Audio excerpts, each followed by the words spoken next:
প্রিয় বন্ধুরা, কেন ইবলিস শয়তান আজও পর্যন্ত হজরত মুসা আলাইহিসসালামের কবর খুঁজে বেড়াচ্ছে? ইবলিস শয়তান যদি মুসা নবীর কবর খুঁজে পায় তাহলে কি হবে? আর কেনই বা হজরত মুসা আলাইহিসসালামের কবর মোবারক মানুষের চোখের আড়ালে আছে? খুবই তথ্যবহুল টপিক নিয়ে হাজির হয়েছি, তাই ভিডিওটি শেষ পর্যন্ত দেখতে থাকুন। আসসালামু আলাইকুম প্রিয় বন্ধুরা, আশা করি আপনারা সকলেই ভালো আছেন।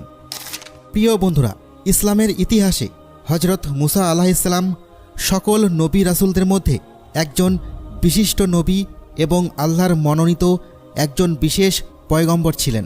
হজরত মুসা আলাইহিসসালামের মহত্বের কথা কুরআন মাজিদে সবচেয়ে বেশিবার উল্লেখ করা হয়েছে। কুরআন মাজিদের 30 পারার মধ্যে 28 পারাতেই মুসা আলাইহিসসালামের কথা বলা হয়েছে। 36টি সূরায় তার নাম 120 বার এসেছে।